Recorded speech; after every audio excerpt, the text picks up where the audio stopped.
देश के 5 राज्यों में होने वाले विधानसभा चुनाव का आगाज हो चुका है और निर्वाचन आयोग ने भी इस पर अपनी मोहर लगा दी है। प्रदेश में 5 चरणों में होने वाले चुनाव को देखते हुए आचार संहिता लागू हो चुकी है और बनारस शहर उत्तरी के मतदाताओं से हमारे संवाददाता ने बातचीत की है। मतदाताओं ने आखिर कहा क्या है, जरा वो भी आप सुनिए। 2022 के विधानसभा चुनाव का आगाज हो चुका है और निर्वाचन आयोग ने भी उस पर अपनी मोहर लगा दी है। देश के 5 राज्यों में विधानसभा चुनाव होने हैं। बात उत्तर प्रदेश की करें तो उत्तर प्रदेश में 7 चरणों में चुनाव होना है। मैं अभी बनारस में हूं और बनारस के जो मतदाता हैं उनसे पूछते हैं कि उस चुनाव को किस तरीके से देखते हैं और वो चुनाव में कैसे अपनी सहभागिता निभाते हैं। पहले बताइए, चुनाव जिस तरीके से इस बार कोरोना प्रोटोकॉल के तहत चुनाव होगा, क्या देखते हैं, क्या कहना चाहेंगे सर? लोकतंत्र के इस महापर्व पर चुनाव आयोग ने जो चुनाव की घोषणा की है, ओमिक्रॉन के वेरिएंट के साथ जो दिशा निर्देश जारी हुए हैं चुनाव आयोग के, वो स्वागत योग्य हैं। रैलियों पर पाबंदी और वर्चुअल ढंग से जो रैली की जाएगी और सोशल मीडिया और इन सब के माध्यम से लोग अपना चुनाव प्रचार करेंगे, तो ये बहुत अच्छा चुनाव आयोग का कदम है। और अभी जो चुनाव में जो पार्टियां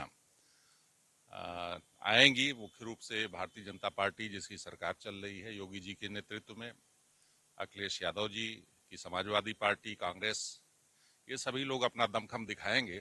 लेकिन ऐसा लगता है कि सरकार योगी जी की दोबारा बनेगी, क्योंकि जो काम हुए हैं पूरे उत्तर प्रदेश में, सबसे बड़ी बात जो है वो कानून व्यवस्था की है। गुंडों का माफिया राज समाप्त हुआ है और गांव-गांव में गरीब के घर तक शौचालय, आपदा काल में अन्न की व्यवस्था, इसके साथ ही बिजली, जिसकी वजह से पूरा प्रदेश आज जगमग जगमग चल रहा है। और विशेष रूप से काशी, जहां हम बात कर रहे हैं, यहाँ का तो आमूल चूल परिवर्तन हुआ है।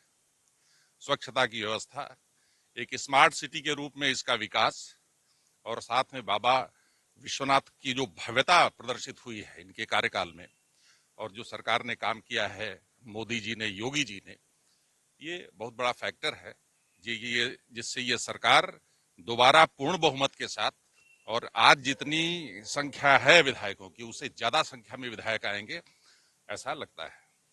चलिए, ये तो बात आपकी हो गई। अब आपसे हम जानना चाहेंगे, जिस तरीके से चुनाव आयोग ने जो इनिशिएटिव लिया है, वर्चुअल रैली करने के लिए बोला है, राजनीतिक पार्टियों को भीड़ से बचने के लिए कहा गया है, आप कैसे देखते हैं इसको, किस तरीके से सोचते हैं इसमें? हम तो इतना ही सोचते हैं कि बाबा तुलसीदास लिख के गए थे ना, समर्थ को नहीं संपन्न लोग हैं, शक्ति संपन्न लोग हैं। इन पे हम कैसे कमेंट कर दें? कुछ कमेंट कर दें तो देशद्रोही साबित हो जाएंगे। सरकार किस पे बनेगी ये टिप्पणी तो नहीं है, लेकिन समझदार कह गए हैं कि अतीत से कुछ सबक लिया जाता है। बंगाल चुनाव कराया हमने, उसके बाद देश में मेडिकल ग्राउंड पे क्या क्या हुआ वो हमने देखा है, उससे कोई सबक नहीं लिया है। मैं तो चुनाव आयोग से ये पूछना चाहूंगा कि वर्चुअल रैली तो आप करा लेंगे, मतदान भी वर्चुअल होगा क्या? अभी तक देश में ऐसी कोई व्यवस्था नहीं है कि ऑनलाइन वोटिंग कर लें। वोटिंग के लिए लोगों को फिजिकली प्रेजेंट होना पड़ेगा। उस दिन क्या चुनाव आयोग के पास कोई ऐसा डेटा आया है कि खाली 7 दिन के लिए, किन किन तारीख को चुनाव है? 12 से तो पहला चुनाव 10 को है। तो कोरोना का साइंटिस्ट कह रहे हैं कि कोरोना का प्रभाव बढ़ने वाला है, ओमिक्रॉन बढ़ने वाला है ये। और इनको ये पता चल गया है कि 9 को कोरोना होगा, 10 तारीख को एक दिन के लिए छुट्टी पे जाएगा, तो उस दिन ही वोटिंग करा लेंगे। फिर दूसरे चरण के लिए एक दिन के लिए वो छुट्टी पे जाएगा, फिर ये वोटिंग करा लेंगे। मेरा सिर्फ निवेदन है, देश की जनता से, उसकी सेहत से खिलवाड़ बंद होने चाहिए। ये खिलवाड़ बंद करिए। मेरी हैसियत नहीं कि मैं टिप्पणी करूं, लेकिन राजनेता हो, चाहे ब्यूरोक्रेट हो, चाहे चुनाव आयोग है, पहले एक जिम्मेदार नागरिक बन जाए तो बड़ी कृपा होगी उन पे। इनका कहना था कि जिम्मेदार नागरिक बन जाए, चाहे राजनेता हो, चाहे ब्यूरोक्रेट्स हो, चाहे मतदाता हो, जिम्मेदार नागरिक सबको बनना चाहिए। आपसे हम जानते हैं, आपके नजर में कैसा, कि जिस तरीके से चुनाव आयोग ने इनिशिएटिव लिया है कि जो है जो ये आपकी जो मीटिंग वगैरह होगी, जो रैलियां होंगी उस पे जो रोक लगाया, कड़ाई किया गया है, और जिस तरीके से मतदान केंद्र बनाए जा रहे हैं, कम कम संख्या में लोगों को जो है मतदान करने के लिए प्रेरित किया जाएगा, इसको किस तरीके से देखते हैं? और विधानसभा चुनाव कैसे आप जाएंगे मतदान करने? सबसे बड़ा सवाल ये है कि हमारे समझ में नहीं आता है कि वही मीडिया, आप ही लोग एक तरफ करते हैं कि ओमिक्रॉन बढ़ने वाला है, फरवरी में पीक पर जाता है। मैं तो न तो कोई साइंटिस्ट हूँ न तो कोई ज्ञाता हूँ इसका, और उसी के साथ ही मीडिया के लोगों में और हुक्मरानों को तो सारी आइडिया मालूम होगी, हुक्मरानों को भी ये मालूम है कि ये बढ़ने वाला फरवरी पीक सीजन है। पीक सीजन में कौन चुनाव कैसे मतदान करने जाएगा? पिछला भी चुनाव हुआ था, उस वक्त पीक सीजन भी नहीं था, तमाम लोग संक्रमित हुए जो वोटिंग कराने के लिए गए और तमाम लोग अपने स्वाहा हो गए। अब ये कैसे जो है मैनेज करेंगे, क्या करेंगे? अब इनके पास अगर कोई स्ट्रेटजी हो तो बताएं। हमारे समझ से तो ये बड़ी भयावह स्थिति बन जाएगी चुनाव होना। तो हमारे समझ से ये एक तरह से खिलवाड़ हो रहा है पब्लिक के साथ कि चुनाव कराया जा रहा है, जबकि ये बराबर चीजें आ रही हैं कि ओमिक्रॉन के जो है फरवरी में मार्च में पीक पर रहेगा। तो हमारी समझ में नहीं आता फिर इसके बाद भी कैसे चुनाव होगा, क्या होगा, क्या पब्लिक चुनाव जरूरी है या पब्लिक की जिंदगी जरूरी है, ये हुक्मरान ही बता सकते हैं। आपका कहना है कि हुक्मरान ही बता सकते हैं कि चुनाव जरूरी है या पब्लिक की जिंदगी जरूरी है। जैसा इन्होंने कहा कि जो एक्सपर्ट्स जो कहे हैं कि ओमिक्रॉन जो है पीक पर रहेगा फरवरी और मार्च में, ऐसे समय में चुनाव कराना इनके हिसाब से मुफीद नहीं है, फायदेमंद नहीं है। और भी लोग हैं, उनसे बात करते हैं।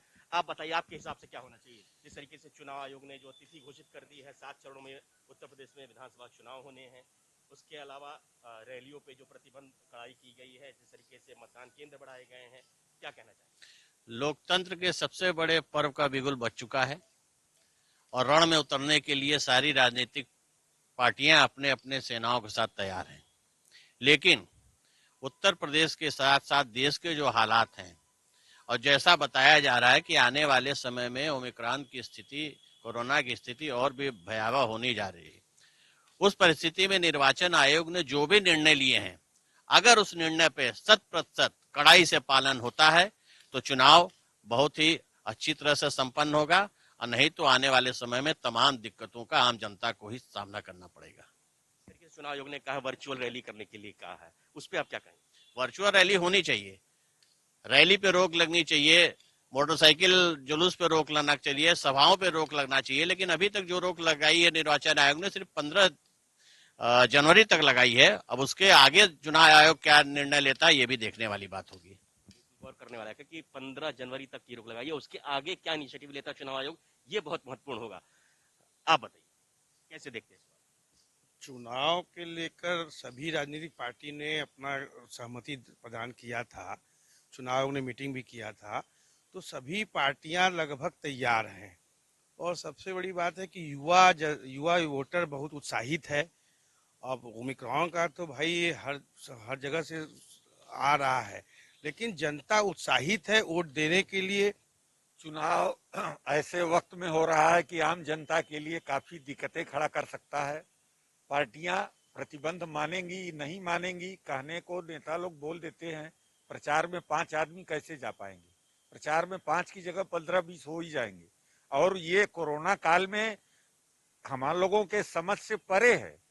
जिस स्थिति में ये चुनाव हो रहा है, ये तो काफी स्पष्ट करना पड़ेगा। सारी पार्टियों का जब हुजूम होता है, चुनाव में ग्रुप में चलते हैं, 5 की मान्यता जो है वो नहीं हो पाएगी। ये गलत है और इसको कोई रोक भी नहीं पाएगा। गांव से, शहर से, देहात से वर्चुअल रैली के हम तो खिलाफ है, क्योंकि एक चीज का सरकार ने ध्यान नहीं दिया। वर्चुअल रैली वही हो सकती है जहां पे नेट की व्यवस्था अच्छी हो। शहरों में तो व्यवस्था अच्छी है, देहातों में क्या करेंगे? निर्वाचन आयोग ने दूरदर्शिता का परिचय नहीं दिया है। ऐसे वक्त में ऐसा निर्णय ये लगता है कि पक्षपात पूर्ण है या किसी के हित में है, ऐसा नहीं करना चाहिए। आप क्या कहना चाहेंगे? आप ऐसा है कि कोरोना में चुनाव कराने से तो जनता को ही नुकसान होगा। हाँ, इसका परिणाम तो भुगतना होगा जनता को भी, सरकार को और नेताओं को क्या इसका परिणाम, वो तो लोग राजा हैं, या आम जनता को इसका परिणाम भुगतना होगा। पिछले 2 साल में जो है जनता नहीं भुगता है उसका, और आम जनता की जो रोटी रोजी पर ही जो असर पड़ता है, और वो परेशान भी रहते, कितने लोग जो कि चले गए तो उनको क्या मिला, तो इसलिए जनता को ही भुगतना होगा इसका परिणाम। और चलिए आगे बढ़ते हैं जरा।